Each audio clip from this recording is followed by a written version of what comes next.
অনেক মা ছেলের প্রশ্ন করে, আমি তোরে এত কষ্ট করে লালন পালন করলাম আর বিয়ে করার পরে বউ তোর আপন হয়ে গেল। এরকম একটা কমন প্রশ্ন আছে না নাই? এক চালাক ছেলে মারে উত্তর দিছে, মা তুমি মা ডাক শোনার জন্য জীবনে কি কষ্টটাই না করছো। আমারে তুমি 10 মাস 10 দিন পেটে ধারণ করছো, এত বড় বস্তা, খাইতে পারত না, টয়লেটে যেতে পারত না, খালি বমি করতো, ওষুধ খাইতা। 10 মাস পেটে ধারণ করলা, 2 বছর দুধ খাওয়াইলা, আমার পেশাব পায়খানা পরিষ্কার করলা। এরপর 2 বছর বয়সে 3 বছর বয়সে আমার মুখে বোল ফুটলো, তখন আমি তোমারে ডাকতে শুরু করলাম মা মা। এই মা ডাক শোনার জন্য তুমি এত কষ্ট করলা, আর পরের বাড়ির মাইয়া বাড়িতে আইসাই তোমারে ডাকা শুরু করছে মা মা। তো যেই লোক তোমারে মা ডাকে তারে আমি ভালোবাসবো না কেন মা? ঠিক কিনা? আমার মুখের মা ডাক শোনার জন্য তুমি এত কষ্ট করলা, কি কষ্ট। আর পরের বাড়ির চিনি না জানি না এক মেয়ে এসেই তোমার ডাকা শুরু করছে মা মা।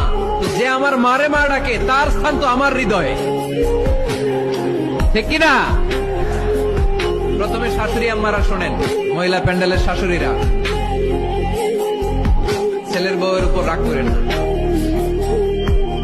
আপনার অনেক অভিজ্ঞতা আছে, বৌমার কোন অভিজ্ঞতা আছে?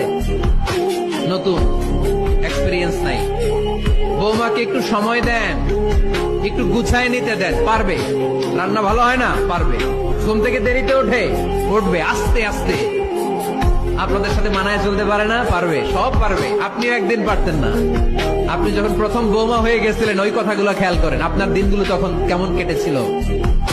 এজন্য পাড়াডা গায়ের শাশুড়ি আম্মারা, বউদের উপর জুলুম করেন না, অত্যাচার করবেন। অনেক শাশুড়ি আছে পান থেকে চুন খসলে বদদোয়া দেয় বৌমারে, আছে না নাই? কিন্তু এটা কল্পনা করে না যে এটা আমার নিজের পেটে ধরা ছেলের বউ। এই মেয়ের বদদোয়া দিলে তো আমার ছেলের পরিবারের ক্ষতি, আমার নাতি নাতনিদের ক্ষতি। এই কমন যোগ বিয়োগটা বুঝে না। কষ্ট দিবেন না বৌমাকে, খেয়াল রাখবেন। আপনি যদি আপনার বৌমাকে কষ্ট দেন, আপনার নিজের মেয়েটাও বৌমা হয়ে আরেক বাড়িতে যাবে, সেও সেই একই কষ্টগুলো পাবে। এগুলো যখন আপনারে শোনাবে তখন আপনি শান্তিতে থাকতে পারবেন না। চিল্লায় বলেন ঠিক কিনা? পারবেন না আপনি শান্তিতে থাকতে। নিজের মেয়ে সকাল 11টায় ওঠে, ওইটার দোষ নাই, বৌমা কেন উঠলো না, ঝামেলা আছে না নাই?